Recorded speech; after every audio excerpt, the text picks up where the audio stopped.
educate everyone, Yeah, not please. only on sci-fi, but on actual facts. Okay. This map is upside down. The map, okay, so the video people, I don't think they can quite see it, but it's a big world map above your head right now. It's a false social studies map of the world. Okay. And the reason why it's wrong, if you can look this up, you can Google it, you can check. Please. I forgot what's her name, Jane Elliott. She even talks about it. The map is actually purposely made that way to make European countries bigger than Africa. Yes. And on top of that, Africa is actually on top. So literally the whole map is upside down. So the first part I've heard before, and I can confirm, this map is fucked up. Like the equator does not go through the middle of it. It's totally expanded. Exactly. And the map is from like the early 90s. So this was like this was old school before anyone gave a shit. But what do you mean Africa was on top? Africa is actually on top. Because you know Africa is like the main land before it broke up into different countries, right?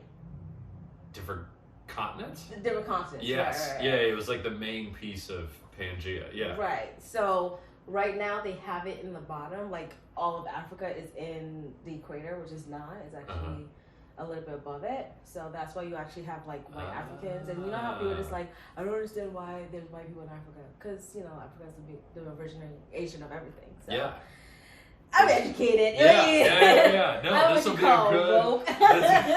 This will be a good deep dive for when I can't sleep tonight. I can I can Google Jane Elliott and get like the full story because I've heard bits and pieces of it.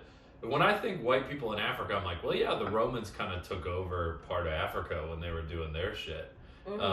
But obviously there's more that I have not heard before. True, and they make it sound like everything in Africa is not in Africa. Like when they talk about Egypt, you don't really think Egypt is Africa. It's almost like the Harlem of Manhattan. Like, no, it's Manhattan, but is it Manhattan? So no. That's a great way to put it. All lies.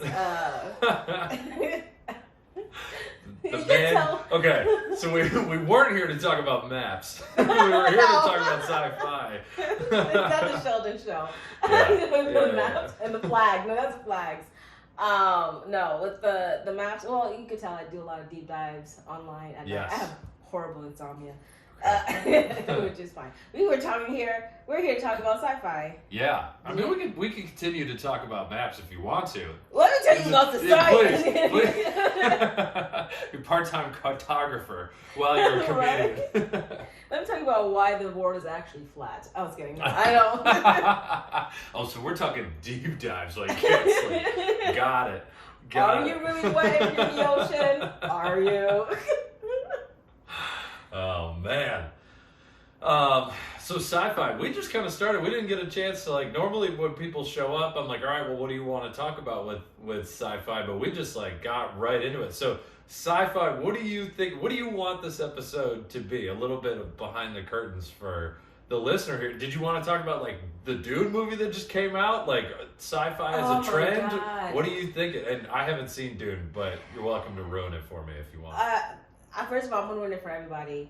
And this is the best thing I can do for you is I'd rather read the book. Yeah. And the book, you barely could go through it. Like, it's long. It's tough. I tried to read it as a kid, and I had just read Lord of the Rings, so I was feeling cocky. I got this. I did not have it. And if I'm saying that the book is better, then you could tell what kind of movie it is. Zendaya, she made an appearance. She wasn't in the movie. I've heard that. She was a dream. Okay. Her part was this. Yeah, yeah. All the trailers had her made, seemed like a big character. Like she had lines. She just showed up. So, what I had heard, though, is that she's bigger in the second movie. Have you read them? I read it a long time ago. Okay. But I didn't grasp anything. Got it. Because I was young. I was just I just want to read it to say that I read it and that I'm smart. That's how I felt about Lord of the Rings.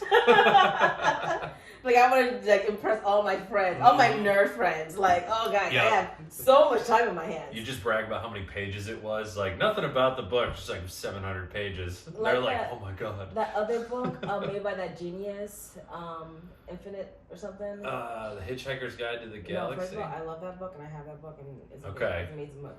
No, he wasn't a genius. I don't know who the genius Oh, that you're talking about is. There's this famous book that it's like over 1,000 pages. Jeez. It's completely convoluted. There's no depth into it. It's just L. Ron Hubbard? Like, what do we... I forgot. I could see it in my head, but I cannot say it. I don't know why. But I would just remember it's like a blue book with like yellow writings on the title, and it's just like, I think it's Infinite or something. It's a dumb book. God darn it. I wish I knew what the book was. But it's another sci-fi thing. Yeah. But Dune don't watch it. It's horrible. Just not, because it's got like 85% on Rotten Tomatoes, but then some people have been like, I loved it visually, it's set up, blah, blah, blah, and other people are like, it was boring. It was 2.5 hours, I'm never getting back. It's sand and one earthworm, or like sandworm thing, and I was like, all right. And then I feel like I watched the original movie, which was so much better. Oh, really? Yeah. Okay. The original movie was a lot better, even though they pretty much shot it shot for shot, like the last one. But the original movie had more worms, it had more explanation, had better dialogue. Okay. So I felt like for this one, they wrote it as if you watched the first one already. They wrote it for Dune, like fan people. Like if you already watched it or you know about it, then this movie's for you. If you are just coming in, don't watch it. I'm fucked then. Yeah. All right. Well, there's 2.5 hours I don't have to worry about spending there. I can watch the new Marvel movie, I guess. I don't know. There's so many Marvel, and I feel so bad for what's her widow, the Black Widow. Scarlett Johansson. Yeah. Because she tried to sue Disney. I think they settled. I think she kind of won on that. Did she? Yeah, because the whole it's kind of sci-fi-ish. I don't know. Nerd topic. So. Nerd topic, yes. Yeah. So the problem was, like, she was gonna get a cut of the box office, but then the pandemic happened, and so they just put it out on Disney Plus, and there was no box office. So she sued to get a cut of, I think it was subscriptions, because of the movie, or just like a flat, $100 million or whatever the fuck. I'm just picking a number. I hope she got her money. I hope she got her money too. Not that she needs it, her or Colin Jost, but but if you're I think she actually won that because she made like no money off of it, and they changed the rules. Yeah. She died twice. Like she died she died at the same time, but like she died in the one with the stones. Yeah. The Infinity War. Yep. I thought Endgame. Endgame. Yes. And then they reiterated that she's died in the Black Widow, so she's definitely not coming back. Got it. So. Okay. Yeah. So let's just jump into the broader topic here. Sci-fi. Okay. Either what is your favorite story, book or movie, or what is your favorite type of sci-fi? Because there's like different subcategories. Whichever one you want to start with, I'll leave it up to you. All to me, right? All right, so let's do this. Sorry. When it comes to sci-fi, I'm gonna have to go with anything that deals with time travel. I love it. Anything like Doctor Who. I'm a huge Doctor Who fan. Okay. I love Quantum Leap. I love Sliders. I love Stargate SG-1. Okay. Which it's kind of like time travel, but it's more like jumping timelines and wormholes. All Star Trek. I love Star Trek. Rick and Morty. I fucking love Rick and Morty. That was either gonna be you were gonna love it or you're gonna be like, I hate that show so much. I love it because it's so like I'm such a genius. Fuck everything, nothing really matters. And I feel like that is what happens when you reach a peak of like intelligence. You're just like nothing matters. I don't care about anything. And what's super nihilist, awesome because even Looper is a great. That I was gonna ask. What was the one with Bruce Willis and Joseph Gordon-Levitt? Oh my god! I saw that when it came out, and I was like, "This is pretty good," and then I just never thought about it again. It's I feel like it's such an art piece when it comes to because it doesn't need a beginning, it doesn't need a prequel, it doesn't need like more steps and Yeah. now let's follow this. No, it's a story. They told it and they left it alone, which is amazing. Yeah. I think that's what they should do with most movies instead of making, hey guys, if you like the last one. Yeah. Well, that was like Squid Game just came out. It's not sci-fi, but they were like, yeah, we're thinking about doing a season 2. I was like, don't do a season 2. Like, season 1 was fine. Just cut it off. Like, stop. You're gonna ruin it. I want to see season 2. I know. I also do, but I also know that it's not nearly gonna be as much fun as season 1. Only because we're discovering it along with the main character. Yes. So we don't know what's happening, and we're just like, and honestly, I feel like they wrote it so perfectly because the main character was kind of like us. Well, he represented me perfectly because I'm so dumb when it comes to You get attacked by the mob and like you let your mom die of cancer. That's tough. I mean, she had to go. Like, nothing matters. That's what I learned from Rick and Morty. So. I have another mom in a different dimension. Yeah, right. I have infinite moms. What's this mom? Why should I need to protect her? Like, come on. But like in this one, I feel like we're gonna see him get into the like behind the scenes because if you notice, I've of course did a deep dive on this one too. Of course. When in the last episode, should I spoil it? I think we can spoil it because I actually did an episode of this on Squid Game a couple weeks ago. So go listen to that if you haven't. Well, go watch the show, then listen to that, then listen to me. Exactly, in that order. In that order. So yes, go. Let's spoil it. Okay, so in the last episode, we noticed that the main character has like pink hair. Yes. And so I learned that it could be like a foreshadowing of him being the people in the pink jumpsuit. Because if you notice, like a lot of people get called back into the Squid Games. Some of them, and they even said that the people who were like, because if you think about it, who is gonna apply for a job where if someone messed up in a game, you should have been ahead. Like that's not on Indeed. So it is on ZipRecruiter though. Those people are desperate. Don't check the glass ceiling though. The like, glass door, yeah. The glass door, yeah. Great benefits for one person. So, it's like 500 shit reviews and then 1 5-star. It's like, I don't know, I made $35 million. It's pretty great to me. Like, I don't know why everyone's complaining. But they're saying that he's going to be kind of like behind the scenes and trying to dismantle, the Squid Game from the inside. But I don't think he's going to win. Yeah.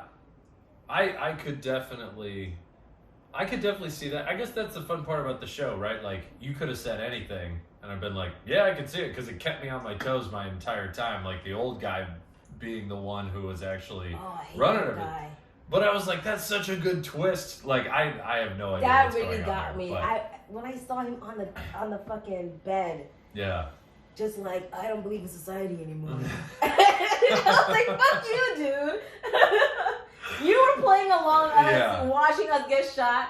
He legit became a bad person because he lied to the old man. It was like, yeah, no, you don't have any more marbles. Yeah. And then, what an ass. I know. I would have like put the pillow over his head.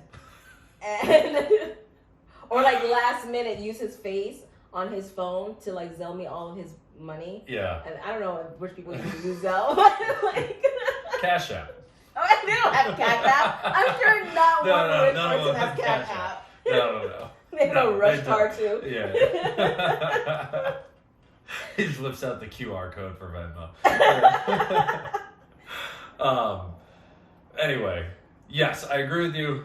We did a whole episode on Squid Game. Go listen to that, and I will talk to you about Squid Game after this. But let's get back into time travel. Let's stay on sci-fi here. What makes a good time travel movie or like story? Accuracy.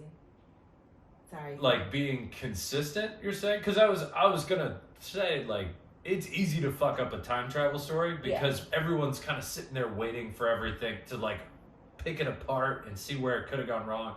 So I actually, like, you kind of jumped ahead of where my brain was, which is good. Time traveling. You gotta be fast. Yeah, she's from the future. She knew what I was gonna ask. But the main reason why I say accuracy is because I am one of the ones that wants to see where you messed up. But how easy it is to like mess it up, you could correct it as well by saying something like, oh, this is a different timeline. So Yes. it's a quick fix. Even in Looper, they're kind of like, well, we can't really explain it, yada yada yada. Yeah. And in Doctor Who, the way they said it is like timey-wimey, wibbly wobbly. So time is just all over the place, and you can't really figure out where you are in the timeline. And that's another thing why I love Doctor Who, because they even had a theoretical physicist kind of like justify the science that they use behind Doctor Who. Because the TARDIS, they say, because if you really look at time travel, is there a whiteboard? Can I just get it? Just draw on the inaccurate map. Right. Because if you look at it, if you look at like the galaxy and how everything spins around and stuff like that. So we have our galaxy is going around, but it's going around going this way. So it's going forward, right? Towards the black hole. Yes. So if you do time travel, like let's say I had a watch or whatever, and I say I'm going to go back to 1895, where it's a little bit safe, it's whatever, and I hit go, I'm not going to be in this place at that time in 19. Right. I'm going to be back in the middle of the galaxy. Yeah, where Earth was. Where Earth was, yeah. And just die. Right. So you need to have like the entire trajectory of the entire universe mapped out so that you could you'd have to transport your body and everything else going back. Yeah. So you have to find the right Y, X, Z graphics to be in that pinpoint area. It's a lot harder than people think. I'm just gonna press the button and why haven't time travel worked already? Honestly, if it was gonna work, because they can't explain it in every show because then everyone's eyes would glaze over. We'd be the only two nerds still paying attention, being like, "That checks out. That math checks out." I read that at 3 a.m. one day. I was on Reddit. Yeah, exactly. Arguing. r/get smarter. And, it's funny that.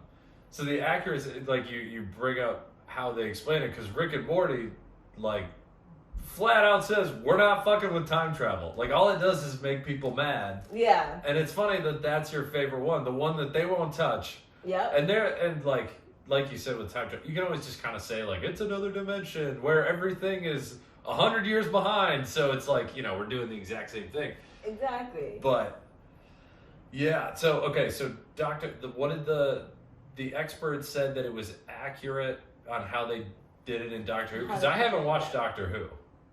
I know. It's fine. When you messaged me this morning, it's like, I hope you're ready. My first thought was like, shit, I don't know Doctor Who. My God. I feel like she's going to bring it up. I'm 100% going to bring up Doctor Who. Like, I'm a Whovian through and through. Like, I felt my black card just decline as soon as I said Whovian. I just felt it. Don't worry, this only goes out to everyone. Oh, Lord. I just felt my dad disown me. All right. Oh, no. Anyway, how does it work in Doctor Who? How does time travel work? So you have the TARDIS, which is time and... That's like the phone booth, right? Yes, that's the blue phone booth. So in the TARDIS, pretty much how they explain it is like you're in...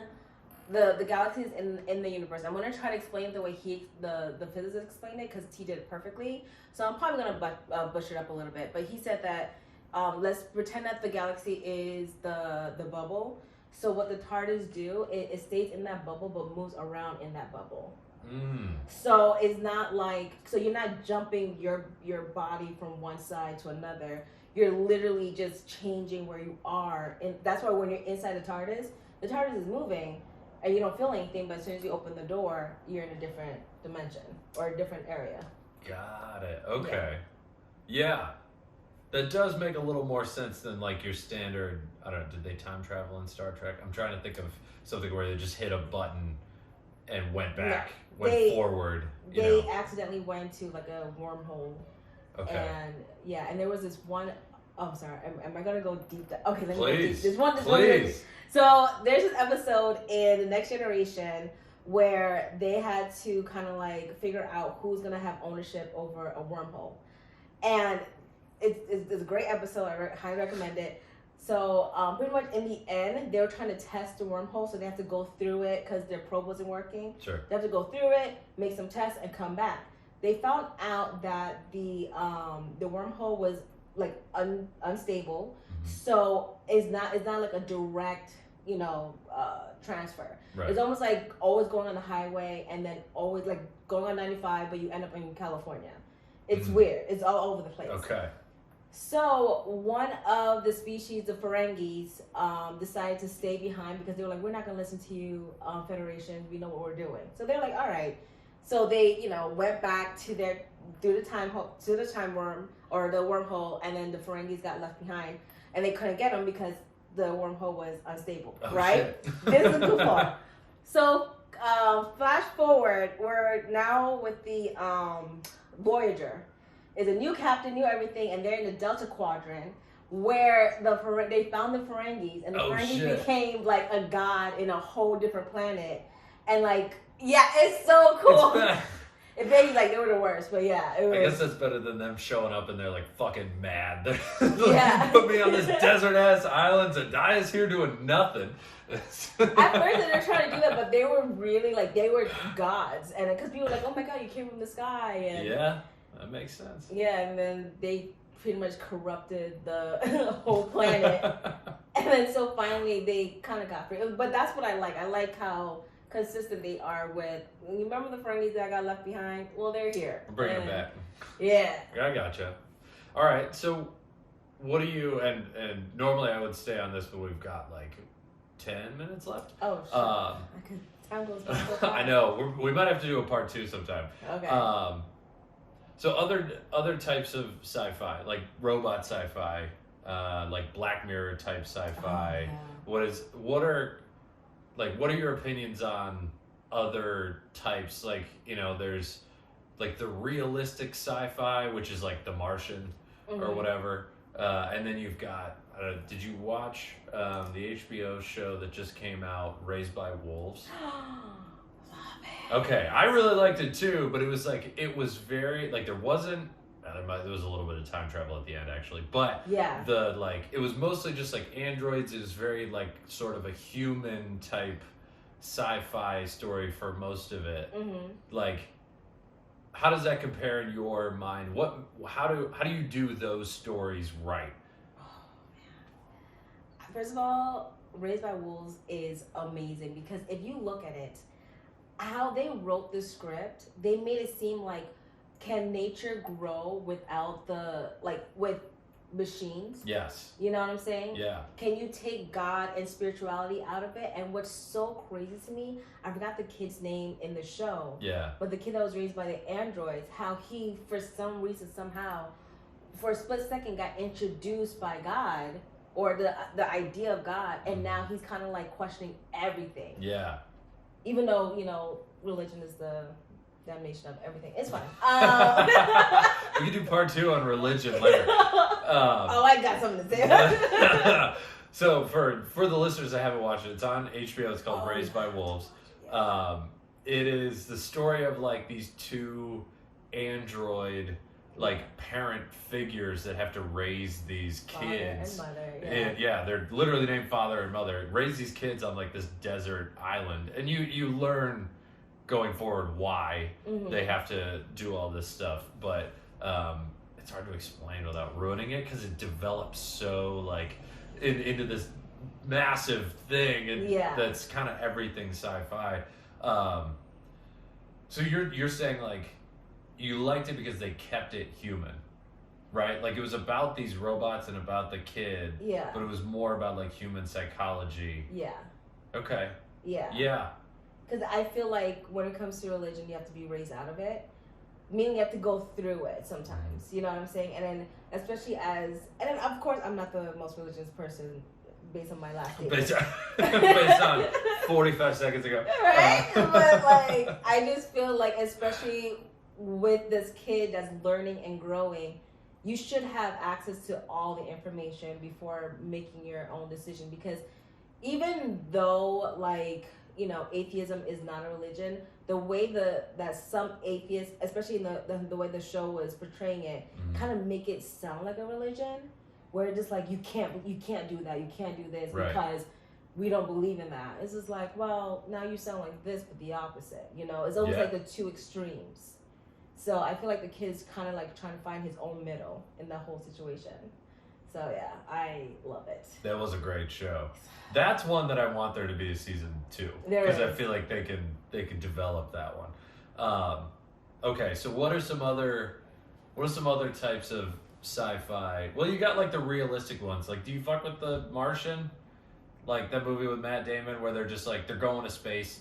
It's realistic sci-fi kind of, or is that not really your favorite? That wasn't my favorite. The one I preferred or loved is Arrival. Yes, that one was excellent. Oh my god, like So that was the one with Amy Adams where she's like the speech pathologist, Yes. language person, and Jeremy Renner, and they're Oh, like, yeah. aliens make contact with us. They have to figure out how to talk to them. For the listeners that haven't seen it, Oh my god, yeah, you didn't ruin it, which is perfect. If I say I've seen it a couple times. if I were to say, I know how to ruin something in just in one statement, so I try not to say anything. But I'm like picking my words real carefully. But what I loved about it is how they touch on the fact that language also messes with your psyche in a little bit, where depending on how you read and write and stuff like that is how you think. Yes. That's the best way I can say without ruining Yeah. it. Yeah. Yeah. No, that is right. Yeah, I don't know how to shit. Yeah, I don't know how to explain Right? the rest of the movie. Okay, but like it seems like there's a trend to this stuff, right? Like, and this is part of the reason I like sci-fi as well. There's always like a very human, like ideal, like science behind all this stuff. Like they're using the aliens Yeah. to talk about how human brains Yes. work, and they're getting into it. Like, what was the one with Natalie Portman? I think it's Abomination, Damnation. It was a one word. She went like there was this portal that ended up on Earth, and they went into it, and there was like aliens and monsters in there, and it was all right. It might be called Destruction. I'll find it. Okay. I'll find it and I'll send it to you later. I'll put it in the show notes. But the whole thing was about like human survival. So it was like, about is it Pacific Rim? no, but that was excellent. That I did was love. good. I did love Yeah. Pacific Rim. That's the other type of sci-fi movie, right? Like just the like beat 'em up, fucking. I like it, but I'm just like Independence it's so Day. inaccurate. We would lose so hard. So bad. Especially Just unplug the robot. You're done. we're Stupid kaiju, Jesus. Let me tell you something. The movie War of the Worlds Yes. pissed me off the most because I'm just Yeah. like, all they had to do was sneeze. And then it would have been, you know what I'm saying? Yeah. Like, we're going to destroy everything. Oh, wait, we can't because we can't breathe here. We're going to, that was all we had to, come on, bro. Like, that was stupid. Yeah. That one, I guess, was that an original script? No, it came from a book. Okay. Yeah, H.G. Wells. Yes, right. So maybe, I don't know, those older ones I have trouble, like, blaming them. But what I will say about War of the Worlds, did you ever hear the old, like, radio broadcast Yes. Halloween or April Fool's prank? That, like, that is one of my favorite pieces of media of all time because it's just, like, the fact that they pulled it off and everyone freaked out. If you haven't, like, for the listeners, looked it up, Google original War of the Worlds radio broadcast, like a radio broadcaster narrated an alien invasion like it was legitimately happening and then didn't tell anyone it was fake. So like It was people perfect. freaked out. It was amazing. Oh my! And then if you listen to it, it was perfect. It I really believed was. it. I believed it too. I was like, Even if it was like the 1960s, I was like, no, he's legit. I think it was like happened. the 30s, wasn't it? It was like a long time ago. And on top of that, not only there's some people who do believe that it happened, and the government is trying to cover it up, Oh saying shit. like it's fake and stuff like that. Oh yeah, I've been Wow. on that side of the internet too. Okay. All right. Let's end on this because we got like 2 minutes. Okay. What will ruin a sci-fi movie quicker than anything else in your mind? You're just like, or sci-fi show, sci-fi book, like what do you hate when they do? And it could be like, they mess up the time travel, you can't get back into it because you're too worried about what happened over there, Or could be like, or there might not be like a single thing. I don't think I've seen anything that I haven't enjoyed. Or, no, I don't think, no, I love it all. Okay. I love it all. I'm easy to please. I don't know. Because I'm just like, what do I hate? Because there's even one, like, with the call, like, there's a cell phone, like, one phone that you're able to call back in time and warn yourself. I don't know that one. Like Frequency. It's called Frequency? There's a lot of shows that's called Frequency and The Call, where they're in a house, the phone ring, and it's you talking to yourself. Come on. Oh, shit. I'd be like, listen to the numbers. 8, 17. Yeah. See, here's where I was thinking. I was just like, hey, comedy's not going to work out, man. Give it up. Have a family. No. No, I'm just still jokes from comedians I made. Oh, there you go. Guess who's doing Kevin Hart jokes before Kevin Hart? Be the biggest star in the world. All right, man. We definitely have to do a part 2 because there's so much more I want to get into. 100%. We also have to figure out what the fucking movie I was talking about is with Natalie Portman. What do you have going on? What do you want to plug? Do you have like a podcast, social media, shows, like any of that sort of stuff? Definitely catch me on social media. On TikTok, I'm not on TikTok, the clock talk. You are, or you I'm aren't? on it. I'm on okay, it. I am too. It's happening. Your Instagram stories are a lot of good TikToks. You're like curating the best that you find. I love TikTok.